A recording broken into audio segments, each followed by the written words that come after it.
smoke version, but for the start, I'm gonna show you how to make the brine. We're gonna do a wet brine. First thing you're gonna need is some pork belly. I've got a little over, just under 1.5 pounds here. And if you get it from a butcher, you can ask them to cut this. You don't want the skin on, you can ask them to cut it off. If you get it like this, the skin's on, it's not a big deal. But that's the first step, is you're gonna wanna remove the skin. Now for this brine process, I'm going to show you a process called EQ brining, or equilibrium brining. And with this method, you're weighing everything specifically. It's a lot safer, so you're not over salting or something, because I've made a few batches of bacon where I over salted it, too much of the curing salt, which is really strong, and it was too salty to eat on its own. It was still good to cook with. If I cooked used any as an ingredient, I just didn't add any additional salt, and it would balance it out, so it didn't go to waste. But we're gonna try to go for the right ratio of salt this way. So firstly, like I said, you're just gonna remove this layer of skin. Really easy. If you have a sharp knife, it really helps.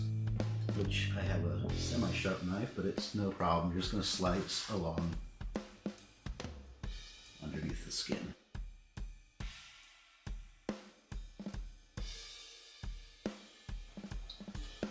There we go. And all right, on the package, I had the exact weight of the bacon, but I just trimmed off some weight. So I want these measurements to be exact. That's where I'm actually going to weigh it now, to get to know exactly how much I'm going to work with. And then for EQ brining, it's very precise measurements, and it's a lot of math, which I'm terrible at. So I'm going to put a link to a website below that has a online calculator to use. So you just put in how many grams of meat you're actually using, and it'll calculate everything for you. There is an app for it, I found, but it's only for Apple, and I don't have an iPhone, so no use to me. So this is 489 grams, and it was, yeah, that's over 100 grams of just fat, the way it told me. 107 grams of fat, or skin, sorry, that I trimmed off. So if I would have avoided that adjustment, I could have easily oversalted this. Alright, so now for the brine, we're first going to start with just the very basics. This is the standard brine. Anything else I'm going to add is just for flavor. So we're going to need kosher salt's good to work with, or any like non-iodized salt, some sugar. You can use any kind of sugar. I'm going to use brown sugar in this case, and water, which I'm boiling right now. It usually calls for distilled water. So if you're using tap water or something, it's okay. Just boil it first, let it cool. Boil it a couple minutes, and it should be fine. So I got the water boiling. I'm gonna turn that off now so it can cool down. And first, I'm going to do my calculations of how much salt I need and how much sugar and how much cure salt. That's the last ingredient. I forgot, cure salt. I'm gonna get those. Get that calculated, and then first mix the dry ingredients, make the brine, and then we're going to add some flavor to it. So we'll come back after I get these measurements calculated. So I got the dry brine ingredients calculated and measured out, and you'll see it actually, if you try some brine recipes, it's a lot of salt, a lot of sugar. You see when you do this method, it's not much at all, but it should come out just right with this EQ method.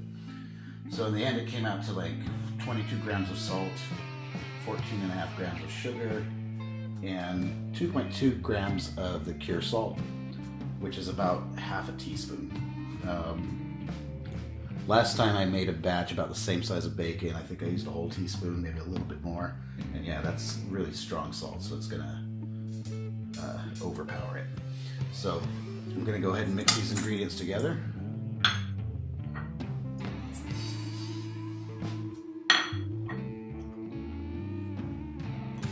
And from here, all I have to do is add the water, which came out to a little over 1/3 of a cup, or three quarters of a cup. But this is the point where you can actually add anything you want to add extra for flavoring. There's a lot of things you can do at this point. what I'm going to do is just take 3 bay leaves, break them up a bit, some fresh thyme, and some fresh rosemary.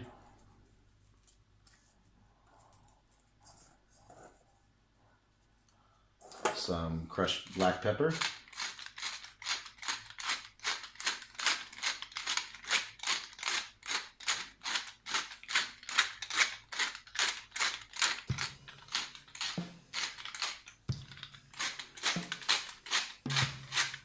I'd say I'm giving about half a tablespoon.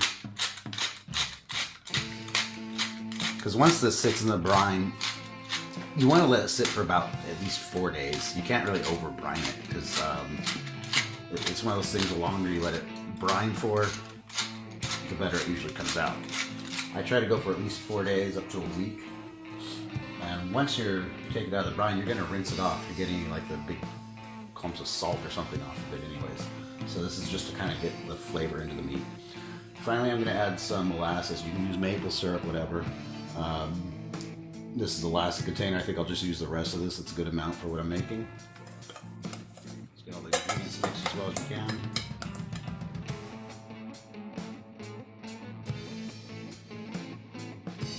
And finally, I'm waiting for my water to cool down. Once it's cooled down, I'm going to add the water, mix it up, and basically all that's going to happen from there is I'll put this in a Ziploc bag, and we'll come back and show that when this is ready. So we have the brine all mixed up. You can see for a piece of bacon, about a pound, pound and a half, it's not a whole lot. It's enough to just cover it. So we just take a Ziploc bag,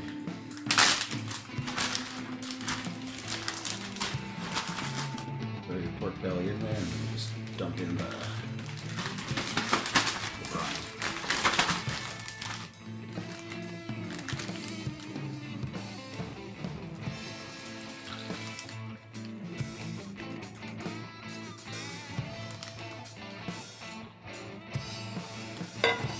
Now, when I close it, I'm going to close it all the way except to just leave a little space open and burp the air out. So I want to get as much air out as possible.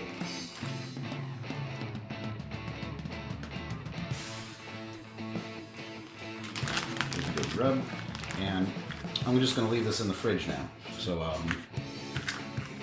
I'll lay it like this so it's covered as much as possible with the brine. Every day I'll just give it a flip, because the idea is the brine is going to draw out the liquids from the pork belly and get it prepared for the smoker. Now, you can put this in a regular smoker or cold smoke it. I take advantage of the cold weather, and I like to cold smoke when it's possible. Bacon's been in this EQ brine for a little over a week now. You don't have to go that long. You could do, I'd recommend a minimum of 4 days, but a bit longer is going to make it better actually. So you can see quite a bit of liquids come out of it compared to what I poured in there. Next step is simply just take it out of the brine, and we're going to give it a rinse to get some of that excess salt and stuff off of it. Get over to the sink.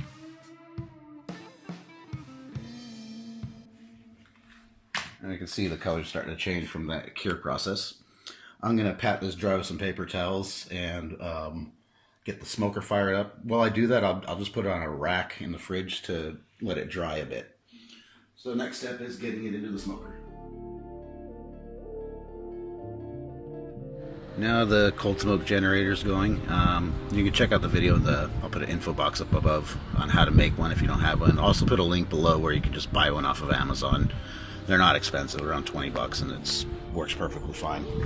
I'm doing a bit of maple pellets, and mostly maple pellets and a little bit of mesquite wood chips. And I figure once I have it going, throw on some cheese as well. Why let the perfectly good smoke go to waste?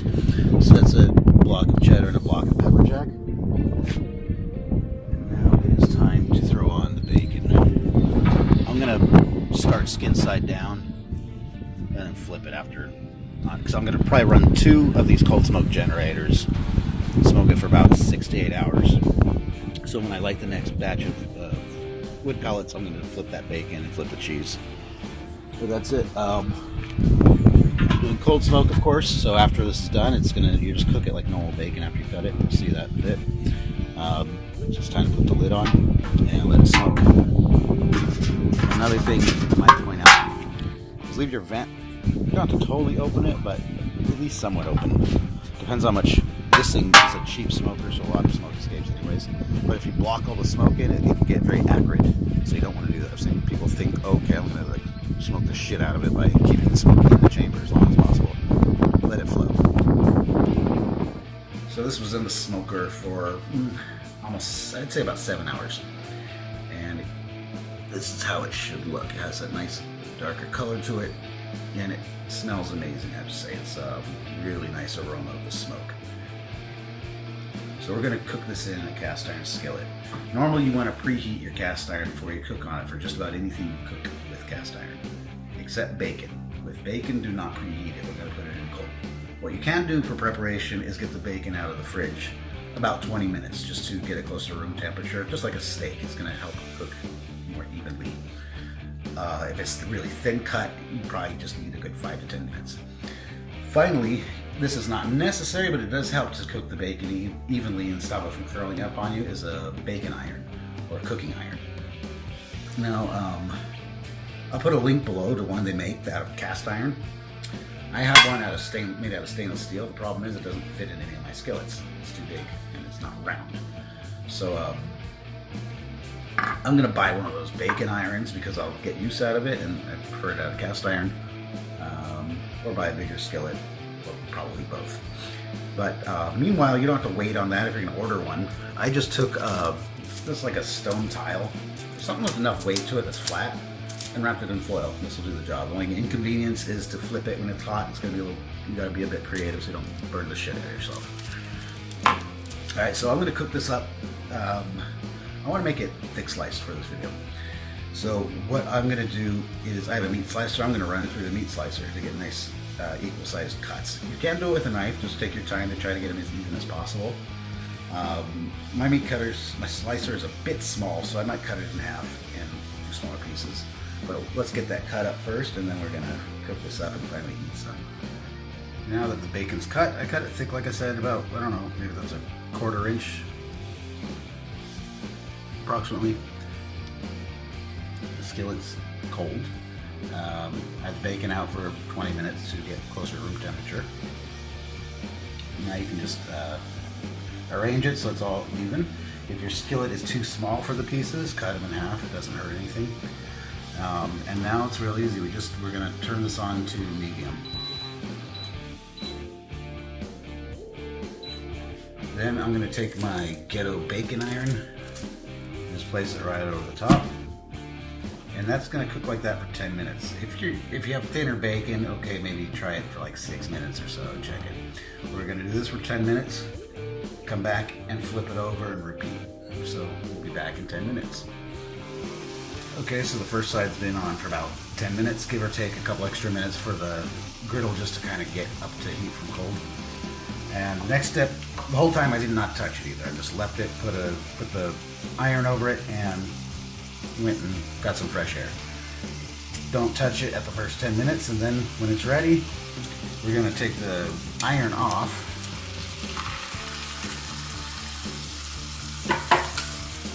And a good sign of if it's ready to flip is if it's sticking or not, or if it releases.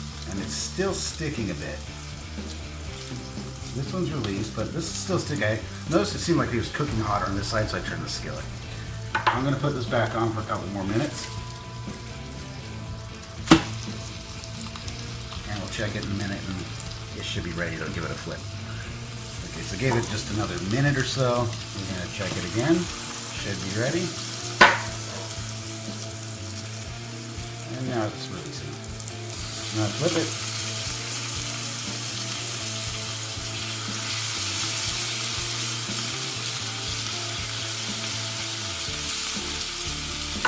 And now the same thing. I'll be back in 10 minutes and check if this is done. Okay, so the 10 minutes are up. I just took the iron off of it. At this phase, you can see if it looks like it's not cooked evenly, you can move it around, whatever. The skillet or this burner tends to burn hotter on one side. One mistake I used to make was I wanted bacon crispy, so I'd try to get it crispy in the pan. I'm just gonna burn it that way. So just when it's looking good like this, I'll go ahead and take it off. And it's gonna sit on put on a paper towel, on a cutting board, whatever, for the grease to drain.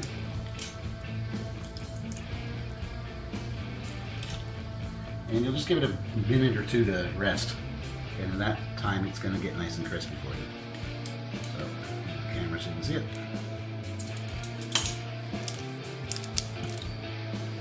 And there we have it.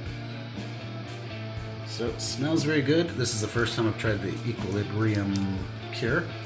So hopefully the salt ratio is correct and it's not overly salty like a few of my batches have come out. Now this is the hardest part, waiting 2 minutes. So I'm just gonna cut off a piece here. Looks good, and give it a try.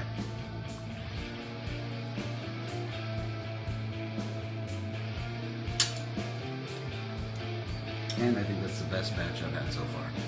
So this equilibrium brine is the way to go, in my opinion. Alright, thanks for watching, and new episode out every Sunday for this first season.